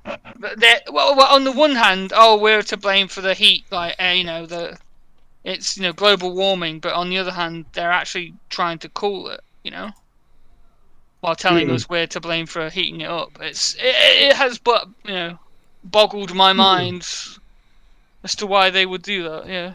Oh, well, do you want to do the lepers? Sorry, the Order of Saint Lazarus. Yeah, you can do. Yeah. Yeah. So, there's a. Did you know there's an Order of Saint Lazarus? But there's two orders of Saint Lazarus. There's the original one, which was founded by Crusaders around 1119 Anno Domini, or Year of Our Lord, also known as Christ's era for the modernists. It was a leper hospital in Jerusalem. named after the patron saint Lazarus. Now, I clicked on the link to Lazarus because I thought, oh, is it that the other guy that rose from the dead besides Jesus? And it goes to a thing called Rich Man and Lazarus. The Rich Man and Lazarus, also called the Parable of Dives and Lazarus, is a parable of Jesus. And so anyway, it's what it is. Speaking to his disciples and some Pharisees, Jesus tells of an unnamed rich man and a beggar named Lazarus. When both die, the rich man goes to hell and implores Abraham to send Lazarus from his side in heaven to warn the rich man's family from sharing his fate. What does then Lazarus come back from the dead? No, of course not. Yeah, because also in the story of Lazarus coming back from the dead. But also, doesn't the Bible tell you that if you have any like ghosts and that don't exist, it's demons playing a trick on you? Well, I mean, this might be going into more the alchemy thing. Like that's an interesting thing to revisit. That actually, the Lazarus, how Jesus brought Lazarus back from the dead. I bet. Very interesting. There's an order of Saint. To summarise it, the order of Saint Lazarus was to care for lepers, but they had a lot of Crusader knights amongst their order with leprosy, and they would fight. One of the famous battles was there was a famous battle there. How do you know when you finish playing poker with a leper? No. He throws his hand in. Okay. But they would be called the Knights of the Living Dead. And no way! What really? Nice. Is that what? Yeah. Is this where the zombie myth comes from? Leprosy, like is this? Quite probably. Yeah. It's like leprosy used to be about it loads, but now you just like it's one of the forgotten diseases, isn't it? It's not hip anymore, is it? Leprosy. That's what I was going to look up. Oh, don't look at images. No. The Lazarists wore a green cross upon their mantle. In the late medieval period, the order quickly abandoned its military activities after the fall of Acre in 1291. As a result of that catastrophe, the leper hospital of St. Lazarus of Jerusalem disappeared, but its commanderies in Europe, together with their revenues, continued. The Pope did try to combine the Knights Hospitalier and the Knights of Lazarus together because, well, they both offer help to the sick. But leprosy wasn't what I thought it was. Leprosy, known as Hansen's disease, is a long-term infection by the bacteria Mycobacterium leprae or Mycobacterium leptomastosis. So, what do you think? What do you think leprosy is then? Before I tell you, I thought it was sores and stuff. Right, infection can lead to damage of the nerves, respiratory tract, skins and eyes. The nerve damage may result in a lack of ability to feel pain, which can lead to the loss of parts of a person's extremities from repeated injuries or infections through unnoticed wounds. The infected person may also experience muscle weakness and poor eyesight. Leprosy symptoms may begin with 1 year, but for some people, symptoms take 20 or more to occur. Imagine having a bacterial infection for 20 or more years. Yeah. Now, the thing is, there is a modern order of St. Lazarus, which was statued in 1910, called the Military and Hospitalier Order of St. Lazarus of Jerusalem, in Latin, Ordo Militaris e Hospitalis Sancti Lazari Hierosolymilitani. See, well, Latin's very good.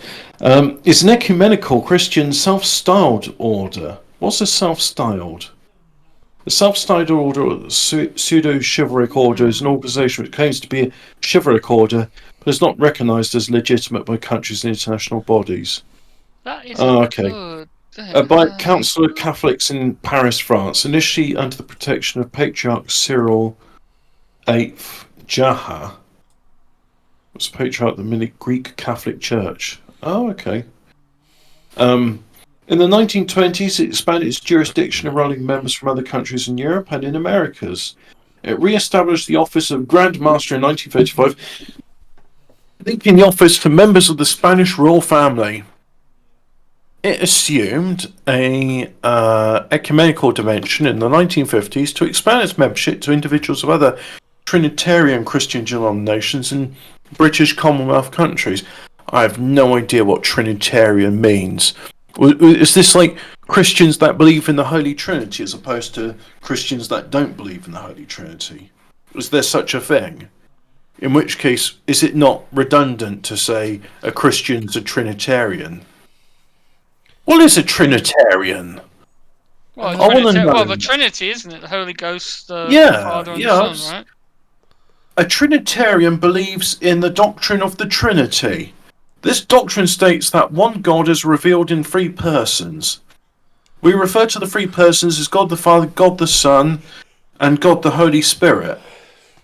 Doesn't the Lord, so in other words, the Lord's Prayer talk about the Father, Son, and the Holy Ghost? Oh, fun. No, it doesn't. But there is a prayer which says, "In the name of the Father, the Son, and the Holy Spirit, Amen." Yeah. Which is often put at the end of the Lord's Prayer. Yeah. And there's also a declaration of faith where we believe, and then it goes on to say about the various beliefs of the Holy Spirit, God the Father, and God the Son. Owing to an internal schism in 1969, the order became divided into two competing obediences known as the Malta obedience and the Paris obedience. In 2008, these rival obediences were reconciled and reunited into a single order once again, led by the late Grand Master Carlos Gelade y de Borbon, with the spiritual protection of the now former Patriarch Gregorius III de Laham of the Melkite Greek Catholic Church. Unfortunately, during the period of separation, the Paris obedience has experienced further schisms, with the creation in 1995 of the United Grand Priories Group of the Hospitality Order of St. Lazarus. Does it win an award for the longest title? Led by the time John Baron Dudley von Sydow von Hoff. Oh, wow! I wonder if that's any relation to Max von Sydow. Maybe that's where Max and in 2004, got his stage name from. No, I think Max von Sydow is actually his real name. Oh, is it? Let me just have a look. Max von Sydow, Swedish-French actor, died in 2020. Rest in peace. He was born Karl Adolf von Sydow. Oh. Yes. So the stage name is Maximilian as opposed to Karl Adolf. Yeah, Adolf wasn't that popular when he was starting out in acting, was it? Karl Adolf von Sydow was born on the 10th of April 1929 in Lund, Sweden. His father, Karl Wilhelm von Sydow, was an ethnologist. So in other words, a professional racist. and professor of folklorists at Lund University. His mother, Baroness Maria Margleta Rapp, was a school teacher. So, Max von Sydow probably is related to this, what's this guy's name again?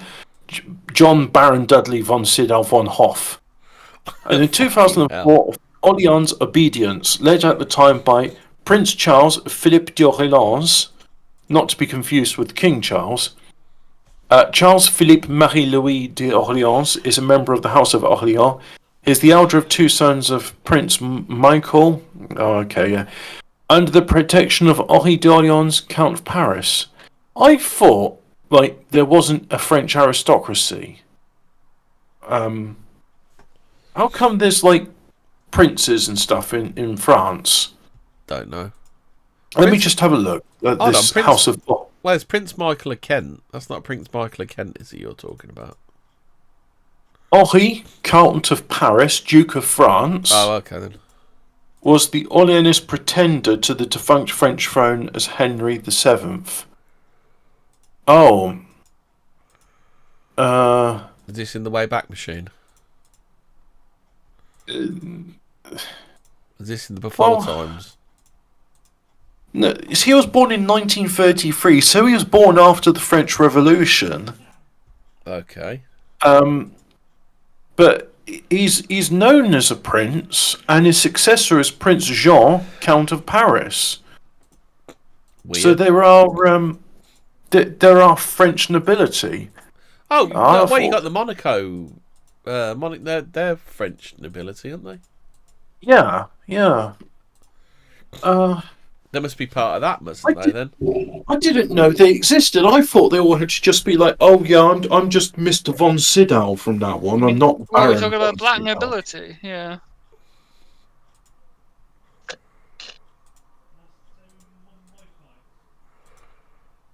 Yeah. Oh yeah, that's right. The Order of Saint Lazarus. Let's read Yeah. about the modern one. Why? What's the old one? The latter group then itself experienced a schism in 2010 to create the Jerusalem Obedience, led by Prince Sixtus Henry of Bourbon-Parma. This is bizarre. Like, this. It seems numerous people are very adamant on reviving the Order of Saint Lazarus, and they're all like, "No, it's my order. No, it's my order." And then it's like Bourbon-Parma, known as Enrique V by his supporters, and considered the regent of Spain by some Carlists, who accorded the title of Duke of Aranjuez, Infante of Spain, and standard bearer of tradition. So there's like the Spanish still have like a king and queen, right? Yes. Yeah, the Juan Yeah, Carlos. I don't think it's Juan Carlos anymore, but he was like the king when I was a kid. So, claim to the Carlos succession. Sixtus's father, Prince Xavier of Bourbon-Parma, was leader of the National Council of the Traditionalist Communion, the largest faction of Spanish. Parma. Did they invent the biscuits? Or maybe Parma Violets, and thus claimed to be rightful monarch Did of they invent Spain. the ham? They might have invented the ham hobbit. Oh, I like Parma ham. That's nice. Serrano ham comes from Spain, though. Parma, I think, is Italian. It's Italian. But this is weird. I think I might have to do a bit more digging into the Order of Saint Lazarus, because I thought, hey, isn't it cool that the Order of Saint Lazarus still continues to this day? Oh, by the way, it seems all these unknown nobilities of Europe are all making their own versions of it. Claims to regularity. Yeah. The modern Order of St. Lazarus claims to maintain the spirit and history of the medieval Order of St. Lazarus, and claims a historical continuity to the French branch of the medieval order through the 17th to 19th century Royal Military and Hospitality Order of Our Lady of Mount Carmel and St. Lazarus of Jerusalem United, under the Fons Horonum of the Holy See, until the publication of the Papal Bull. Football team, I bet. When I read this stuff, it just seems like this, like, to borrow an American term, this sounds like inside baseball. Like, this doesn't sound like fit for general release. This is like What? The Holy See. That's like what? I can imagine like Bogdanov's talking with the Rothschilds about what is the direction for the Order of Saint Lazarus. You think us plebs shouldn't be knowing about this, then, I bet. It's not something for mere plebeians like us to try and scratch our heads going like, what on earth's going on? Because I just thought, wouldn't it be cool if there was like a militant order of Catholics who were somewhat sinful, bummers, and they could have a way to redeem themselves through sword and flame. But now I'm just like wondering, what the hell is this? There's a bunch of other stuff about the history, which I'm not going to read because it's long. It's really long.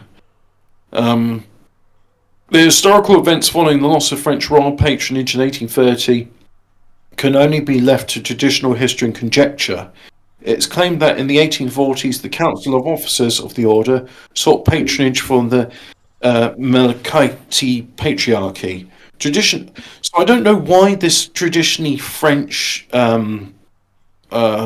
order is asking patronage from the Greek Catholics.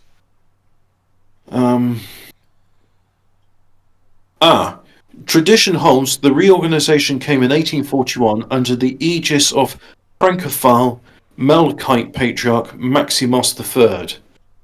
The evidence of this, albeit quite plausible, is circumstantial due to further ruination of patriarchal papers at Al Ain in the 1983 Civil War. Al Ain doesn't Oh, have sound you like heard a this Greek thing about place. the two massive axes that have been found Massive. Axis. in Kent? What are you Oh, talking- but they're definitely not for giants. No, they're just like Well, ceremonial scientists giant are just axes. scratching their head. They got no idea. Wait. Oh, we got a picture of it.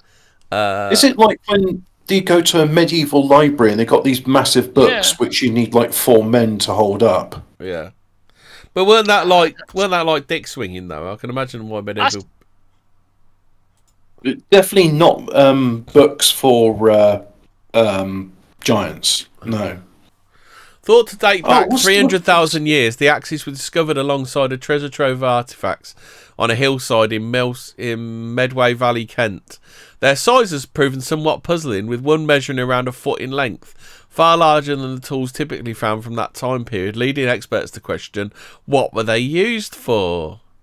Axes of this design were typically used to skin animals, but the enormous size of these particular examples would have made them very difficult for anyone to even hold, let alone use. Perhaps they fulfilled a less practical or more symbolic function than other tools. A clear demonstration of strength and skill, said UCL senior archaeologist Letty Ingray. No relation. It's hoped that further excavations at the site will help to reveal the answer. Right now, we aren't sure why such large tools were being made or which species of early human were making them, said Ingray. This site offers a chance to answer these exciting questions. Just there you go. No idea. No idea. That's interesting. Head scratching. Definitely not giants. Wait. Well, hold on. Are we saying that humans were bigger back in the day? So Nope. no. Nope, Does that, we just does got that no bear idea. out in anything else? Well, maybe they were just decorative. Yeah, that's right. Because decorative. Yeah, decorative axes. I hold big axe. Therefore I am leader. Is that it? Is that? Yeah. Oh, rather than reading from Unsolved Mysteries, there's an interesting picture Frith put in the Telegram chat, and it's this giant menhir in a graveyard. I in just got one England. more off of Unexplained Mysteries. Still don't know who bombed the Georgia Guidestones. Oh, what a shame. More's the pity. But we do know who's going to pay for the Reconstruction. reparations of the restoration of it. Larry Fink. Is he? Yeah, he Why would says he do it's an this? Why would important he do such a monument. thing? Here's the thing, right? If the Georgia Guidestones have been around, how long have they been around now? They ain't Like, that old, are they? Yes. I think they were built in 1990. Yeah, about 30 years. 1980. Oh, 80. Well, Hold 40 on a years, minute. okay. It says originally constructed in 1980 at a cost of 100,000. I thought they just appeared and nobody knew who put them there. Oh, the person who built them is known as R.C. Christian, so I guess Oh, Larry yeah, Fink it agrees with the tenets of R.C. Christian. Well, here's the thing, right? Why has it taken 4 years why did it take 4 years to do, blow them up, right? Some I mad. guess because asshole. people are aware of them now and going, hang Right. on, this is getting a bit too close to what it's Oh saying right, in these okay. Is that, guidelines. yeah, we're approaching the end game now, and it's like, oh shit, wait, hold on. Oh, so Okay, over fair the enough. years, however, some people came to perceive the stones as satanic in nature, prompting anonymous individuals to vandalise and deface them. So I think they've always had some sort of Okay, trouble right. around them. Well, yeah. Well, when you're saying that, the rules for the life are do this, this, and this, and they Wait, seem it's- like, Reduce I human well, hold on. population You're to saying think there should be people a were certain 100 number. million. I think Well, that's people were it. more offended by the is it world population of 500 million? That's is it. Yeah, well, that's it, isn't it? Because then everyone says, "Well, hold on, is that me then?" One Is it world like, religion. am I- yeah. When they talk about carbon reduction, you're the carbon they want to reduce. Yeah. Well, that's So- it. I have a theory, right? If a Georgia Guidestones like put an extra like 0 on there or something, right? So someone like inscribed an extra 0, like no one would have a problem with them. I don't think, right? It's just the fact that it says like 500 million, right? Well, in that rather case, than- you would now be arguing like, okay, so 3 billion got to go. Which 3 billion should it be? All right, okay, an extra 2 zeros then, right? Say 50 billion, right? No one would bat an eyelid, would they? They'd be like, "Oh, okay, Yeah, that means but I'm safe." who wants You to know, it's live on a just- planet with 50 billion Africans? doesn't have to be Africans. Indians, sorry. Chinese, India, yeah, they're the running ones, aren't they? China, Yeah. India. Oh, there's a piece in it. There's a piece in here where they're saying the Dial of Destiny is based on the Antikythera Yeah. mechanism. Pretty. I thought the Dial of Destiny, what they do is they go back in time, and then the evil baddies take Indiana Jones to Poland, and then he's like, "Oh, why are you taking me here? We're taking you to the death camps, Mr. Jones, Dr. Jones. To kill me? No, so you can see what the death camps are. Oh, you're so evil. You've got orchestra pits and swimming pools, and is that a brothel? Why do you have brothels and hospitals in a death camp? Now you understand, Dr. Jones. You're truly evil. Yes. Ha ha ha ha ha. We're so evil. Directed by Steven Spielberg. So, I heard in the film that they're actually they were trying to save Hitler or something. oh, actually, no, it's the not bad directed Nazis by were trying to Steven kill him or something. Spielberg. It's directed by literally How Does She Get Any Work Directing Anything? Kathleen Yeah. Kennedy. No, she's the producer. The director Yeah. is James Mangold. Oh, well, put it this way.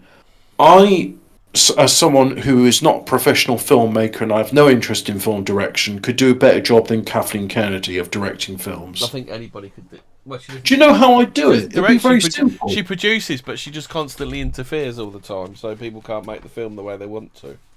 It's very simple. I would defer to people with great experience than myself, ones who actually understand things like blocking and emotions and those sort of things, and just say, okay, what's the story that's trying to be conveyed here? Yeah, your idea sounds good. Let's go with it. All right, there, it's a wrap. So, there's a monolith here, and it's in Yorkshire. The lack of widespread recognition surrounding the Rudston monolith, and the reason I mention this is there's something not far from me called the Devil's Quoits. The Rudston monolith remains a mystery, considering its status as the tallest standing stone in Britain. Crafted from glomerate, moorstone grit, sourced from the Cleveland Hills near Whitby in Yorkshire. This remarkable slender pillar, they say slender, it's massive, speaks volumes about the immense labour and strength required to transport it over 40 miles to Rudston. Clearly, the architects on the monolith held it in extremely high regard. At ground level, the monolith boasts a circumference of 5 metres, while standing just under 8 metres in height. Sir William Strickland's excavation of the late 18th century revealed the depth below ground matched its towering height. Man, that is massive.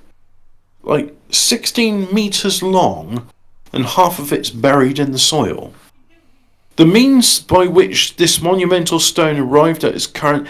So that does that mean like the soil in Rudston is 8 metres deep? Because normally if you dig like about 6 foot, you start encountering bedrock in some... And actually you go a lot... Where I live, the soil's really quite thin, so you could go like a few inches and you get bedrock here. At ground level, the monolith boasts... Yeah, I said that bit. The means which the monument arrived at its current location remains a subject of speculation.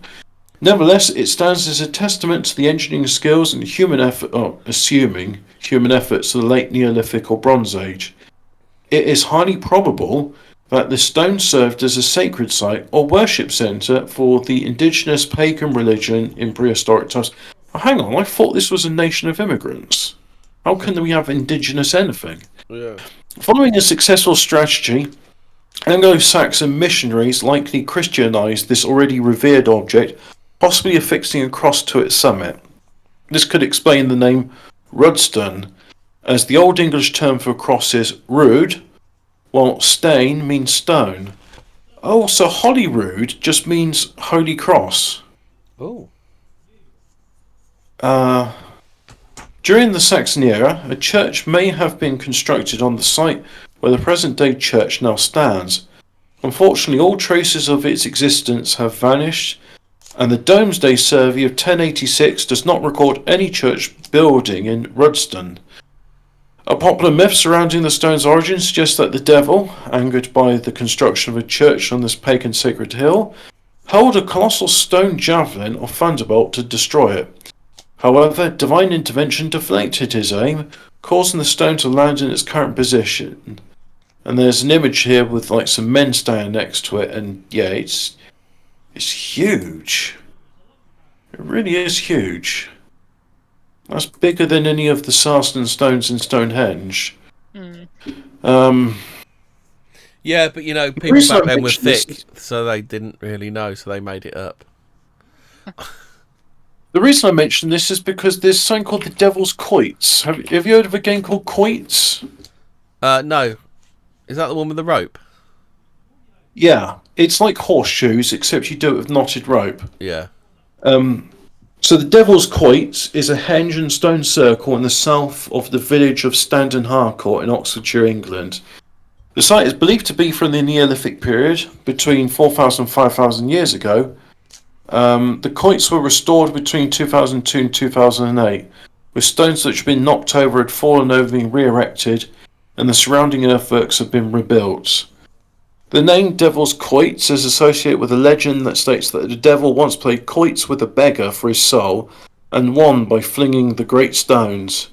Tradition has it the devil and his opponent were sitting on top of Witham Hill, several miles away, when they played their game, presumably on or near the site of the Swinford Farm trig point, which provides a commanding view across the Thames Valley. So yeah, that thing reminded me of that big stone in Rudston reminded me of the Devil's Quoits. And no, quoits is you know what, I'm going to spell it in the chat. Quoits. Nothing to do with coitus. So every time you say coitus, Hobbit, do you want a good laugh at the Yanks? Yes. Confused tourists have been leaving negative TripAdvisor reviews of Piccadilly Circus in central London after finding it lacks performers, with one saying, "It's not a circus, I don't see one juggler or a clown," and another adding, "Don't fall for the trip, it's a road junction."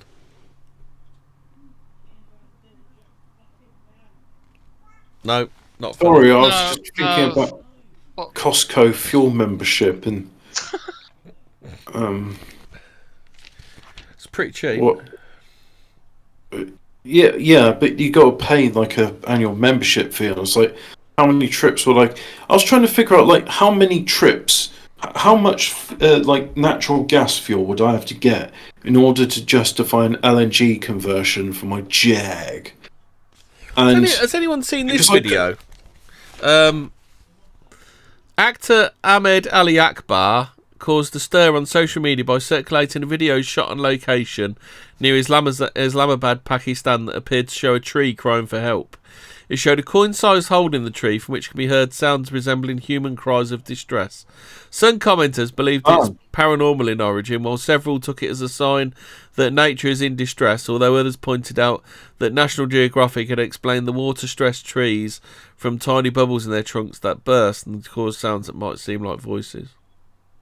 What that reminds me of is the ringing cedars of Russia, as in Siberia there's Siberian cedars, funny enough, and when the trees are ready to be harvested, they make a ringing noise, which I find surprising, but where I'm working at, there's trees here, and they like to make creaking noises in the wind, but a ringing noise from a tree. How about this one then?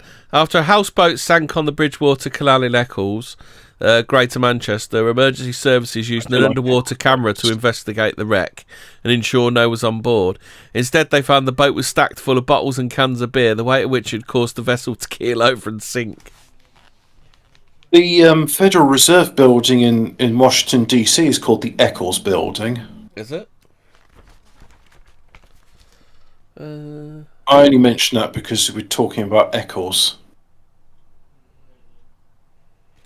How about this one then? Prosecutors in Poland issued a statement saying they were investigating a violent release of energy at the National Police HQ, which had led to Police Commander-in-Chief Jaroslaw Szymanczyk being hospitalised. Polish newspapers were more direct, alleging Szymanczyk had accidentally fired a grenade launcher given to him on a visit to Ukraine in his office, causing an explosion. There you go. Don't give Poles weapons. Don't give Poles anything.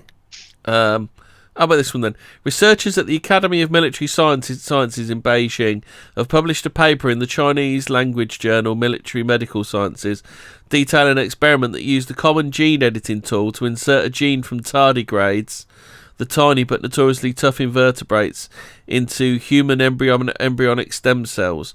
This resulted in the cells having a greatly increased resistance to radiation, which the researchers said could lead to the creation of super soldiers who could survive nuclear fallout. While they insist their work is totally legal, other scientists are disturbed by the ethical implications. Am I the only one that thinks, no, they're not trying to create super soldiers, they just want to create workers to work in highly radioactive environments? Yeah, that sounds about right. Yeah, I imagine that's it. Do one more. Following an argument with staff about a missing laptop at a hotel in Shanghai, a 28-year-old man stormed out, then returned in a car which he smashed through the entrance and drove wildly around the foyer, destroying furniture, ornaments and sending guests fleeing for cover. Fortunately, no one was injured and police ended his violent spree and arrested him. Madman. Magma. What fucking madman. Any more of it? Any more, Fraser? No. Don't think Oh, so. well, we still got another 3 minutes we can give them. Yeah. Got in, Hobbit. Sing us a song. Sing us a song, Hobbit. Sing him a song, Dylan. You happy and you know it? Barcelona.